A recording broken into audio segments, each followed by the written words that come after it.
Welcome to the Rise to Shine podcast with Noelle Custis, where we ignite the spark to discover your favorite self. It is time to get real, ladies. Hey there, friends. Welcome back to another episode of the Rise to Shine podcast. I'm your host, Noelle Custis.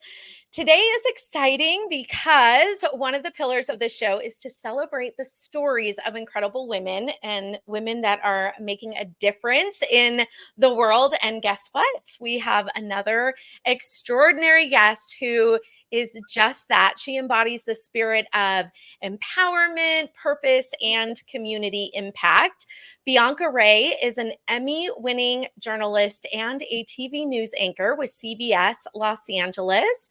Before her current role, she spent 5 years as the evening news anchor for Spectrum News Los Angeles, covering a wide range of topics from entertainment to breaking news on both local and national levels. But Bianca's impact goes far beyond the newsroom. She is the founder of the Bianca Rae Foundation, a nonprofit organization dedicated to serving underprivileged middle school children. Now in its 11th year, the foundation's signature program, the Ray of Hope Retreat, has empowered over 5,000 children in Southern California.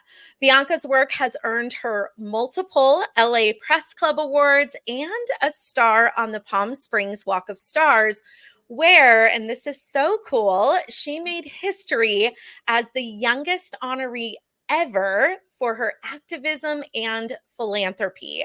I am so excited to be joined by, I'm lucky to say, my dear friend, Bianca Rae. Hello, friend. Oh my gosh. Well, thank you for that amazing introduction. And I feel lucky. I'm like just watching you shine, watching this podcast just completely blossom and grow. I'm like, she's one of my besties. I love her.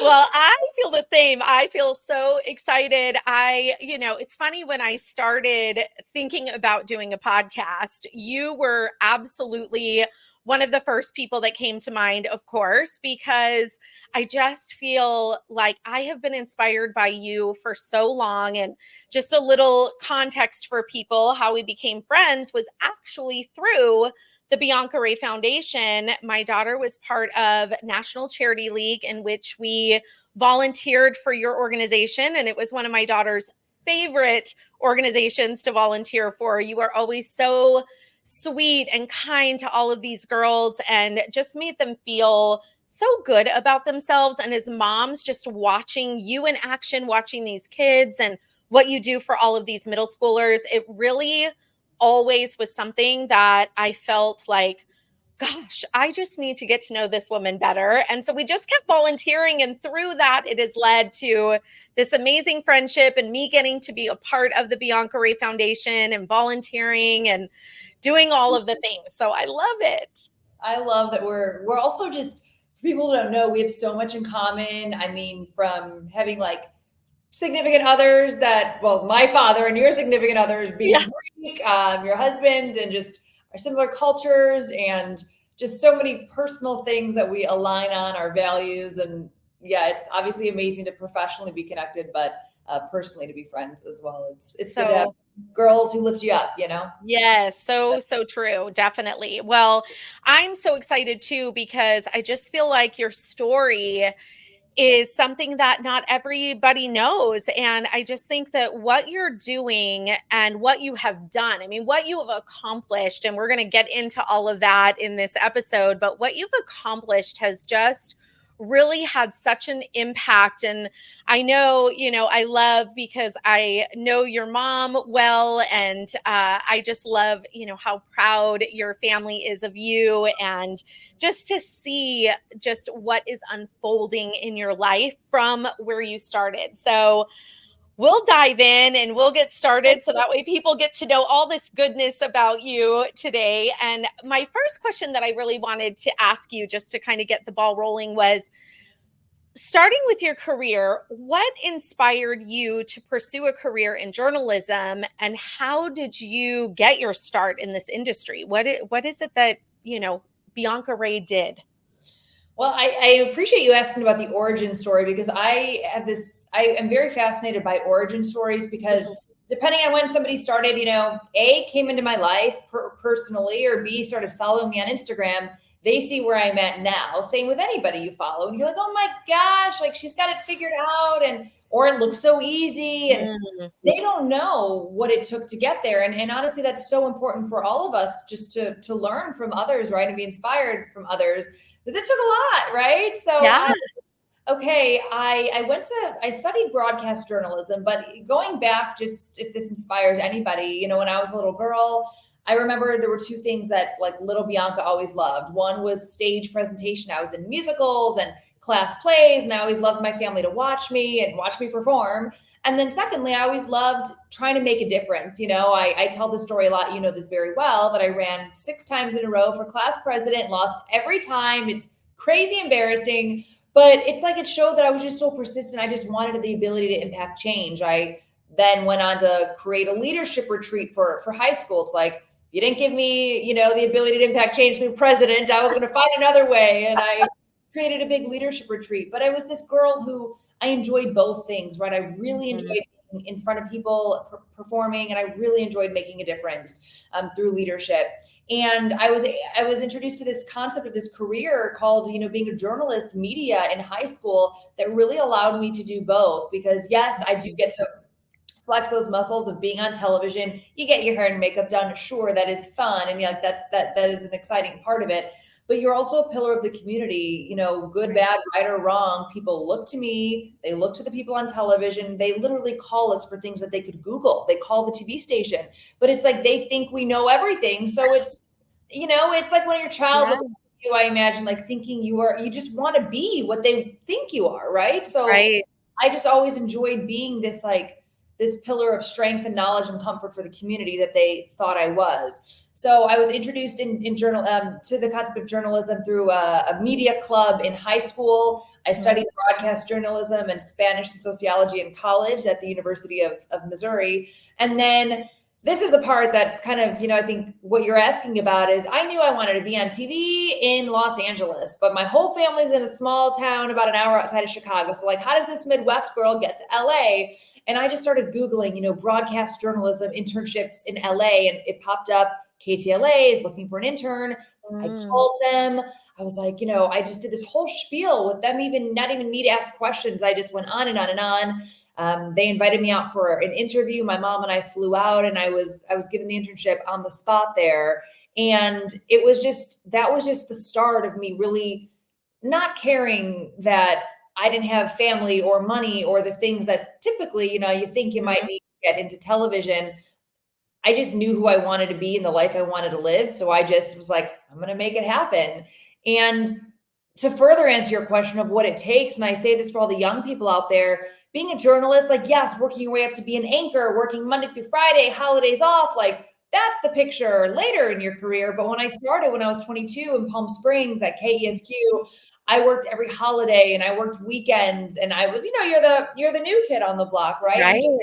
You say yes to everything. And that's what I was taught, not only in journalism school, but through my family. My grandfather was an immigrant, came to America. It's like, you work hard. I was making $29,000, but you work hard, you say yes to things, you try to be a good person, and hope, doors open and opportunities open.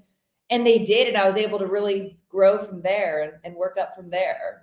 I love that. I love, one of the things that I love is you're right, the origin stories. I think it's so important to put context into where people are at now because we just have these assumptions of people and we meet them later in life and we have no idea why they are where they are or what got them there. And clearly, your drive definitely was huge in your story from the get go. I mean, just your story about running for president that many times. There's so many. And I mean, as adults, I feel like we can still learn from this. There's so many times that we just want to give up and we give up on our dreams, we give up on ourselves. And, the fact that you just kept going. And then you were like, you know what?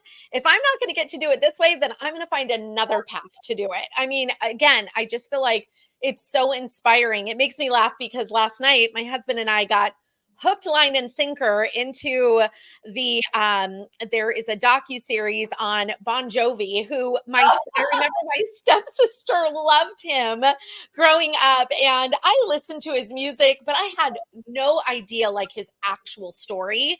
And it's so similar into what you're saying. It's like he was just so determined that this is what he was going to do. He even says, I was not the best singer in the world, but I wanted to do this. So he did everything to be the best singer. He did everything to get into those studios and to find his path. And I think that is such I don't care what age we're at, I just think it is so important for us to hear that, because those times that we're feeling down and we're feeling like, what are we going to do? Where is life going to take us? It's like you remember these little stories and you think, hey, I'm going to lean into that. If I don't have my own confidence right now in my story, I can borrow someone else's confidence. I can borrow someone else's story to kind of lean into. So I love that. I love that. Well, it's inspiring to hear what people went through. That's part of why I really share a lot of these stories with the Ray of Hope retreat that we'll talk about a bit later with young kids through my nonprofit. Is, I tell them, President Obama grew up without this father figure. Oprah grew up in poverty. There's 10 times, Justin Bieber has this famous story of his parents saying we can't afford to order soda at dinner. You have to order water. And then he went on to, buy his mom a huge house later in life.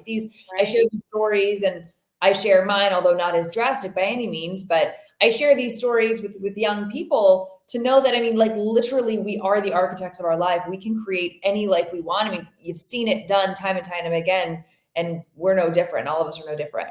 So true. Now, just out of curiosity, because I do think that it is so fascinating as a journalist and someone that has been in this industry for so long. I am so curious, there's always stories to tell. I'm sure you have covered so many different things and, topics and people, situations, but, I'm curious, what were some of the biggest challenges for you as a journalist, or maybe, a story that was extremely challenging, and how did you handle that? So breaking news, like real hard breaking news, hard news, that's a terminology in journalism. Soft entertainment news is human interest. There's a puppy parade. Hard news is, the school shooting and the mass murder and the deadly car accident. Those, I've always, how do I say this? I've never become immune to it. And actually, Noelle, I feel like that's ended up being my biggest strength as a journalist and set me apart, but it also admittedly made the process hard. I remember, early on, a fellow journalist in Palm Springs saying, Bianca, why are you getting involved in the community and joining these groups? Like, I don't want to get emotionally attached. Like, I know I'm out of here in 2 years. I was like, I just, even though, I hoped to get to LA someday, I'm like, I just can't like twiddle my thumbs and be emotionally unattached to the Coachella Valley for whether it's 2 years or 10 years, right? Like I'm giving it my all. I'm a lover. That's how I love too, right? But same with stories.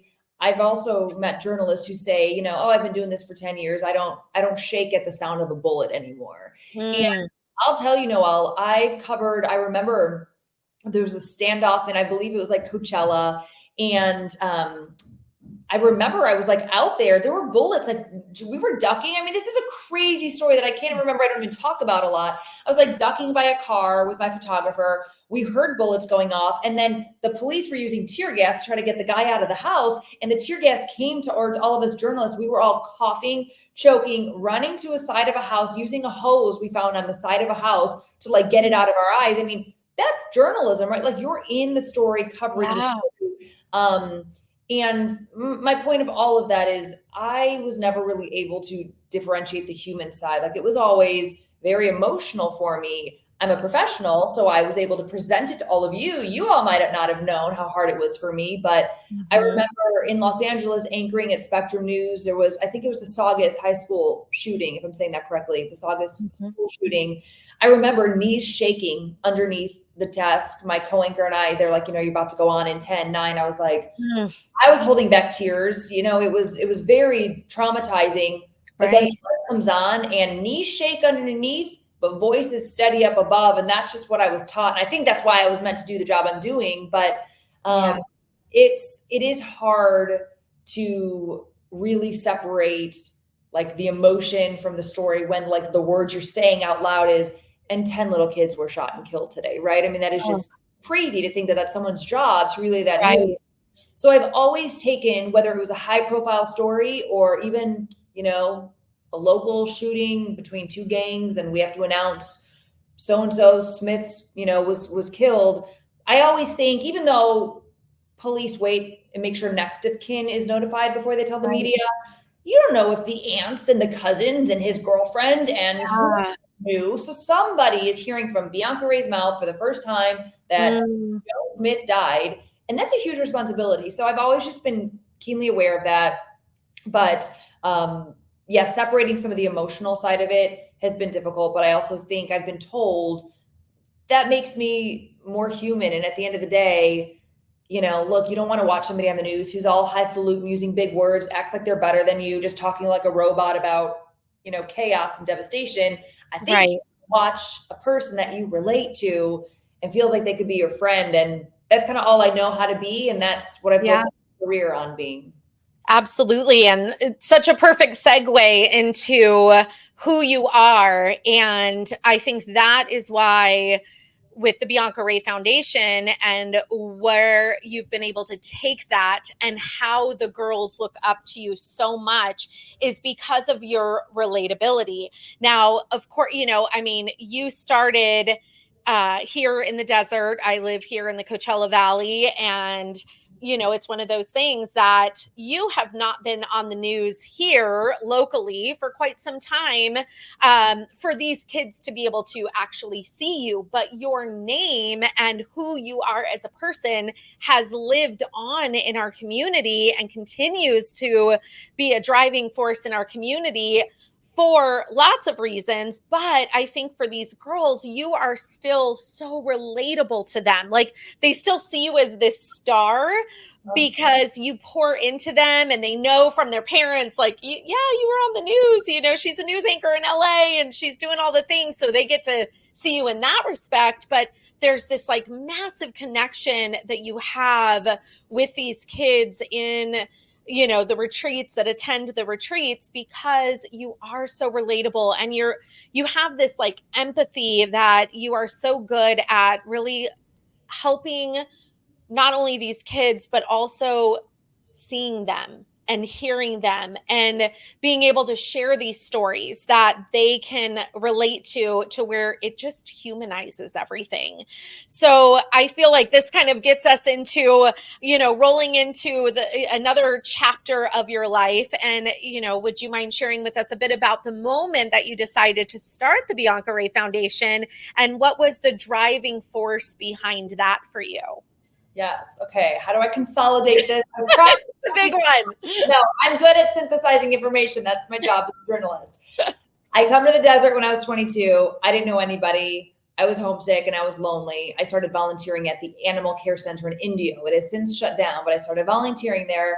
And I met my dog now, my current dog, Jack. But at the time, he was just this dog at the shelter. And I really wanted to adopt him, but also that wasn't part of my life plan. I thought the plan was, you know, you get a dog with your husband and kids when you're an adult. I was 22. I made no money. I lived alone.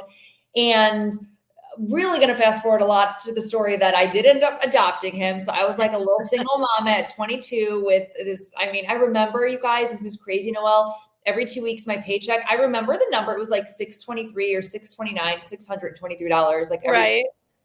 and I would go when I'd get my paycheck, I'd spend like $300 of that on like dog toys for him. I mean, it's so irresponsible. But, you know, hey, it's what I did. He was my baby. So I started volunteering. I adopted Jack. I took him home, and I remember I just wanted to raise money for this shelter. Had no idea that in order to like raise money and ask for money from other humans, you need a 501c3 nonprofit.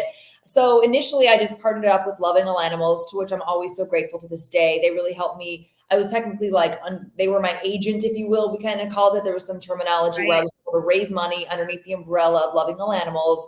We did a fundraiser. We raised a few $1,000s, like not a crazy amount in the big picture, but it was a good amount, and started allocating that money to get dogs spayed and neutered. And I just started, throughout that point, my career started growing, times going by in the desert where I realized, if I need something, I pick up a call, philanthropy wise, people say yes, they wanted to donate, they wanted to help. Mm-hmm. And I'd always, realize it was through this process that I learned, like, I think to fulfill what I always wanted to do, which was like really make a difference in this world, I could start my own thing called a nonprofit. Again, I didn't grow up going to galas and balls. I learned this through Loving All Animals and meeting with people. So I got Nonprofits for Dummies. I got all these books off Amazon. I started meeting these people for coffee who were generous enough to give me some advice.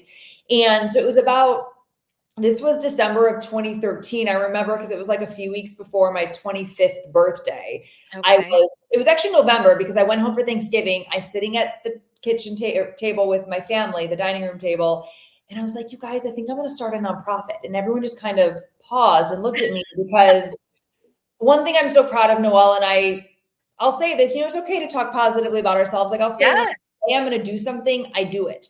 Yeah. So I've like, my follow through is just, top notch. And like, I can definitely concur. And my family just looked at me like, oh crap, she's going to start a nonprofit. Like my mom was like, what is that going to mean for us? Like, what's this? What are you getting us all into now? And flash forward, you create a mission statement. I've always been very passionate about children and animals. To me, they are both at the mercy of how adults, us, treat them. They're the voiceless population. And I had this big growing voice as a journalist. Mm-hmm. So the Bianca Rae Foundation was created to be a voice for the voiceless, children and animals. And specifically the moment we started creating adoption events and holding adoption events, and that thread has always been through the Bianca Rae Foundation the last 11 years, because this all started with Jack. He was the impetus. He'll always be the thread work of the foundation. But our signature program has grown into becoming really geared and spearing towards children, gearing towards children, the underprivileged population of middle school girls and boys. And the moment, Noelle, that I created the Ray of Hope retreat, I remember I was also out in Coachella. So many things happened out there. Those stories. I was covering another breaking news story, big news camera, lights, cameras, me, microphone, and there were ants, fire ants, eating at my ankles. And I remember my photographer, it hurts so much. Fire ants, it's very painful when they bite at you. Yeah.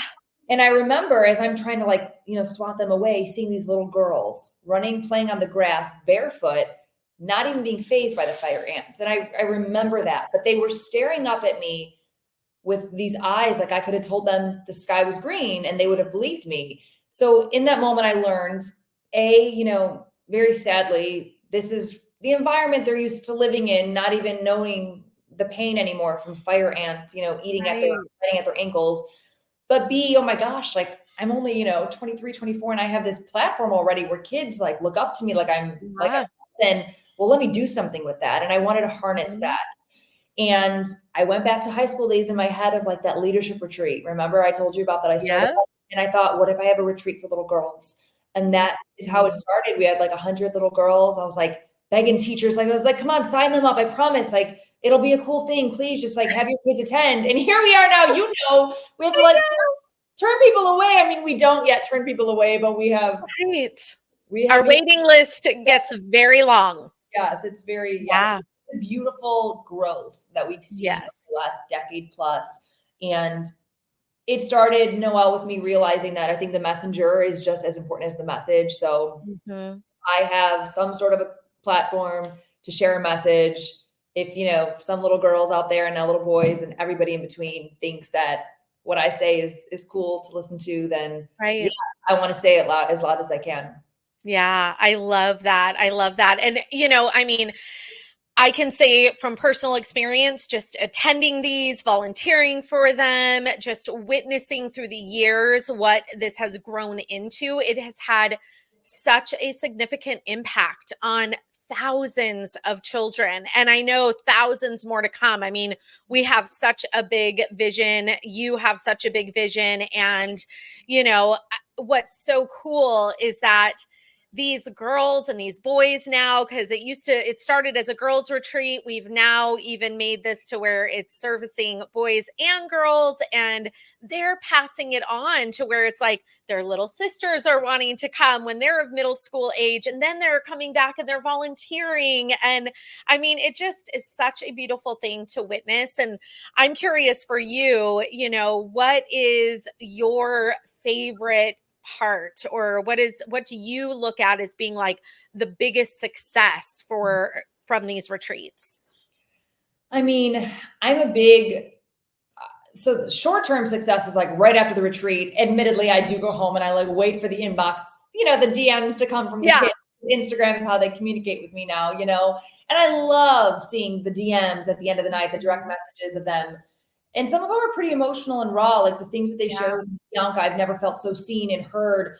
I have moms reach out, Noelle, they're like, I literally have not been able to get little Johnny to open up for like 6 months. And he comes home and he's like, can I talk to you guys? And then he talks about something personal. I mean, it's really mind blowing, the power of the shared experience, that after 8 hours together with other kids, realizing they all experienced the same thing, realizing just like them who overcame and achieved, that can really open kids up. That short term, I love seeing, that feedback right there. But I love hearing when somebody really like altered their path. I'm very passionate about helping kids break the cycle that they're in. How do I say this?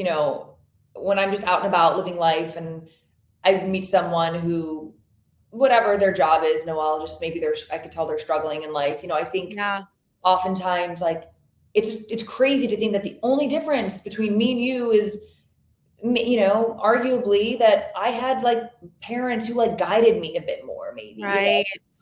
I grew up in a bit more structure and maybe a bit more love. Maybe I had, great mentors throughout my life. You're just as ... You're just as ... You could totally be doing what I'm doing, but you didn't have what I had growing up. Like that's a very weird, unfair part of life that I like struggle with a bit. Right. Anytime I could like help kids kind of like alter that, and I'm no replacement for a mom, but if the retreat could help open kids' eyes to more than they see at home, if it could open their eyes, the fact that they could do more than what they see even in their little like circle. Maybe they go and they achieve, and then they could bring that back to the Coachella Valley. I mean, that's beautiful to me. So when I see, we've been doing this for long enough now that, we see a lot of kids go on and go into college, and maybe that wasn't their original plan, or just like their self-esteem shifted when they were on the verge of thinking like very dark thoughts. And now they, join the student council. Like that's a success to me, right? Right. When I see courses corrected and altered, that's like, I love being on TV, Noelle. Like I love my journalism career, but I believe this is 100% my purpose, is to be an inspiration for young people, for anyone. I think that's so true. And it's so funny because one of the things that was coming to mind with me, and a perfect segue once again, was, the audience that tunes into this podcast, we talk about so much. We talk about this next chapter in life and, finding yourself and finding your purpose, because oftentimes, when we are younger, we kind of have this path and we have these blinders on, and, it's like, I knew for myself, I'm going to be a teacher. I knew that from very early on. So it was just like, I already knew the path that I needed to take in order to do that. I knew I had to get a degree. I knew I had to get my certification. And, there was a pathway that was leading me. And then, of course, I had this amazing community with family and friends that they were also the part, my part of the story, where they were alongside of me and encouraging me and getting me to those places. And then I found myself in a situation where, as my kids started to grow up, I had been teaching for many years. I was raising my kids. I was a wife. I was doing all of the things that they were exactly what I had planned. But I remember at a point starting to feel like things were shifting in my life. And especially as my children got a little bit older and they became a little bit more independent, I started to recognize, like, oh, I had forgotten about myself a little bit. And that was something that I loved about National Charity League with my daughter and being a part of your organization and many other nonprofit organizations that I could pour myself into and volunteer. And I was able to, even though my daughter and I were doing it together, it was also very satisfying for me because I was able to start finding myself and my purpose in that as well. And it was interesting because, for people that have been listening in for a while, they know my story that I took an early retirement and started, becoming an entrepreneur and just started my own little path. And that's a whole nother conversation. But one of the things that I recognized was through that process, I knew that I was passionate about making a difference for others. And at one time, it was about making a difference for the students in my classroom. Then it became, wow, you can have an even bigger impact with starting to work in the community and volunteering. So, my question for you would be, what advice would you give them, and meaning the women, the audience that we have? What's some advice that you would have for them for two things? I'm thinking is, if they are somebody that's feeling like, gosh, I'm really passionate about serving in my community, what is advice in that respect? And then I'm also thinking, what is something that you would even tell them if you were passionate about going beyond? There might even be women that are like you, where it's like, I want to start a nonprofit. I want to do that. So what are, stepping into the community and maybe serving in that aspect, I guess, would be my first thing. And then if there was someone that wanted to start their own nonprofit, what would be the first, piece of advice you would give them? So as far as if you have a cause that sparks your heart and you want to get more involved, simply put, you have to just reach out. I get it. Like, look, I'm 35 and I'm, recently moved, from LA and out of Newport Beach with my fiance. And I'm in the process of like trying to make new girlfriends out here. And it's like hard. I mean, it's hard for a 30 something woman at any age, plus like 18, right? It's like people have their friends, they have their mom friends, they have whatever. It's hard being the new girl. It's a little intimidating. Like I have a coffee set up with a new like group that I met and I'm like a little nervous. Like they all know each other. Yeah. I think that's similar, when you go to a new networking event or a new fundraiser event, like volunteer event for an organization, you're like, they've been doing this for so many, they've got their groups. I'm the new kid on the block.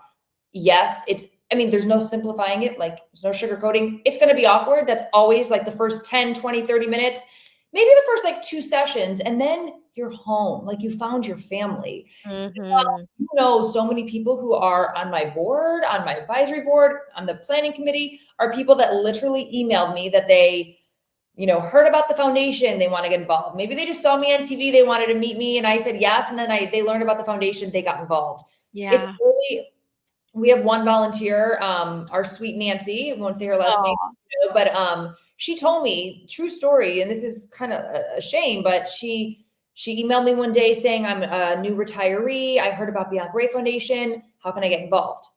I emailed her back. We set up a phone call. On the phone call, she's like, thank you for calling me back, Bianca. Thank you for writing me back. I can't tell you how many nonprofits in the desert I emailed.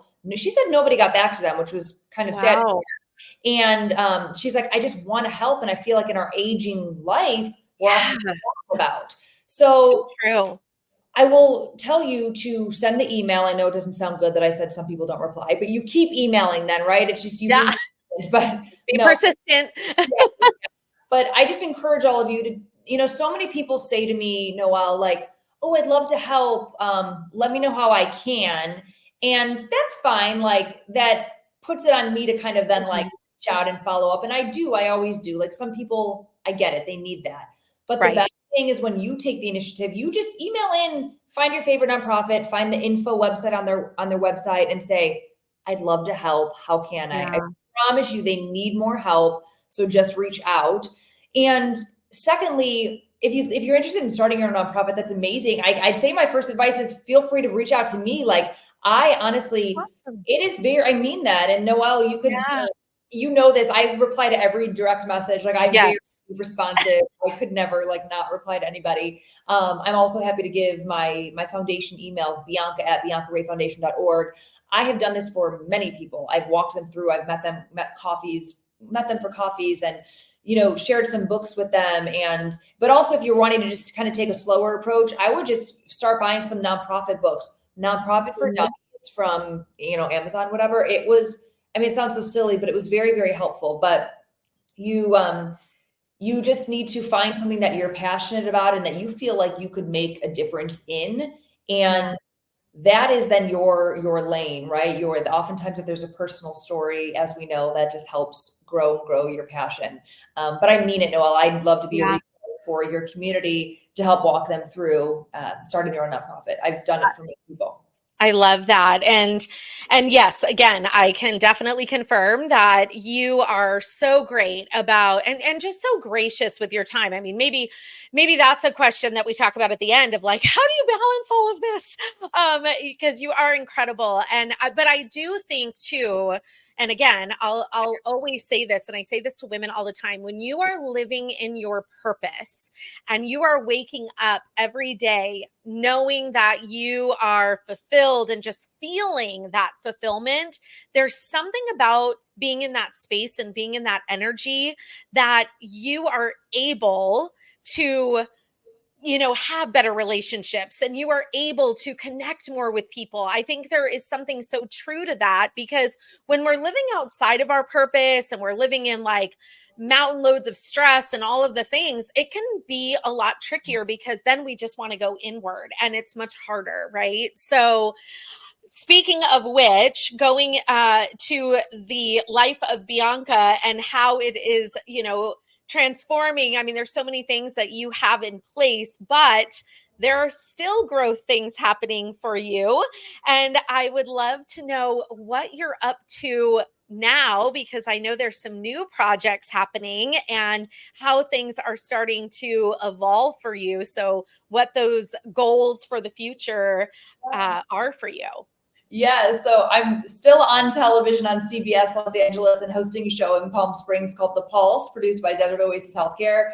But I shocked myself by finding so much fulfillment in being a businesswoman. I started my own media and communication training company called BR Media, where I'm helping people and companies really share their message effectively, whether that message is depending on who your audience is, right? Your audience could be the media, and I teach that. Your audience could just be making sure that you're poised for important run-ins in the community with the mayor or members of the media to give a great elevator speech and speak about your company's brand and initiative with eloquence and ease. So it's been really exciting while I'm using the last 15 years of interviewing some of the biggest celebrities and politicians and everybody in between to now teach people how to be great communicators. And I have to tell you, you know how much I love helping kids. And this is my first opportunity to really help adults. And you've been a coach for many years, so you know this, way more than me, but getting to see the way somebody evolves after just a 6-hour session with me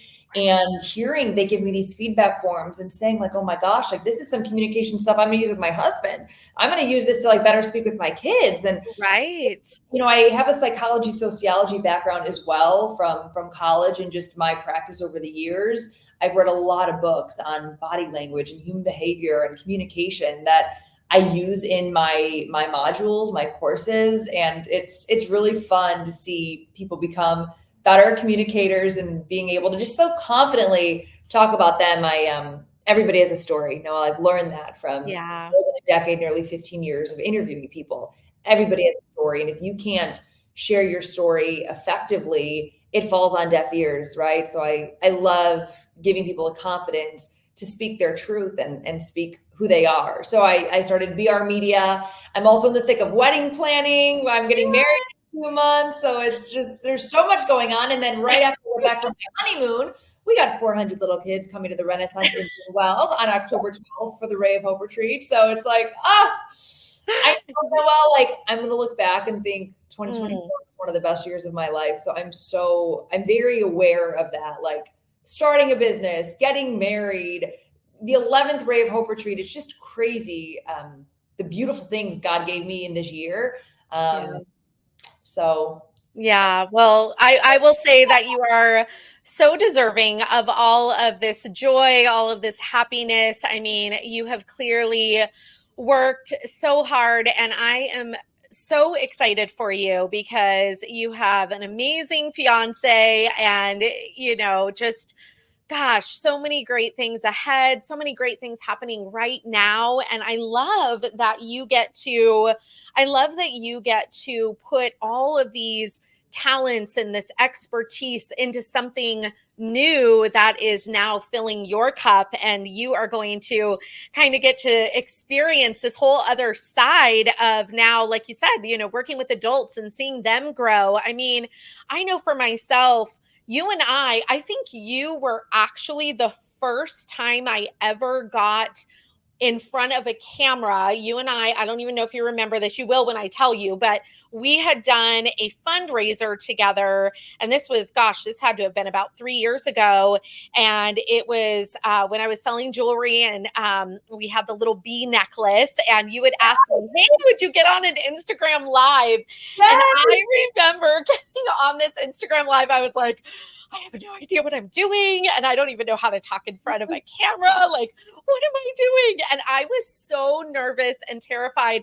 So I thought of that today because I hadn't thought about that in a while. And I thought, oh my gosh, like here I am now doing a podcast and, still learning and growing. But what a difference those 3 years have made in just my communication skills and what it is that I'm doing in life now. So it's so fun, so fun. The bottom line is every human out there wants to be seen and heard and felt, but not everybody has the ability to communicate that. I do have the ability and the knowledge and the professional background. So I'm teaching people to be able to bring out their inner, what's inside of them, right? And speak that effectively. And you're way better than you thought you were, and you're still so good now. And you're I don't know. If we went back to that, it would probably be a good laugh for me to see.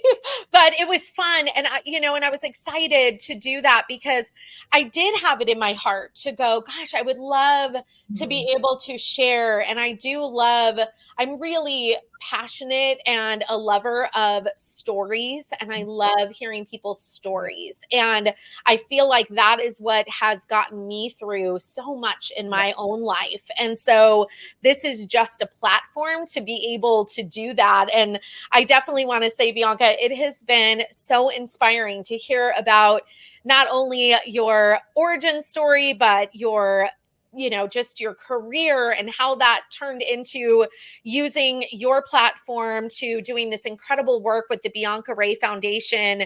It really is just a very powerful reminder that finding one's purpose can take lots of different forms. And with that passion and determination, you can really make a significant impact in your community. You can make a significant impact to one person, to the world. I mean, it really is endless, honestly. And I just want to say thank you for sharing your experiences and your insights. And I would love for you to share, it will be in all of our show notes, but I would love for you to share just some different ways that they can connect with you to learn more about you or the foundation or, the nonprofit, any business endeavors that you have going on right now. Yeah, I'm on Instagram at Bianca Rae, and Rae is R-A-E, and my email is bianca@biancarayfoundation.org.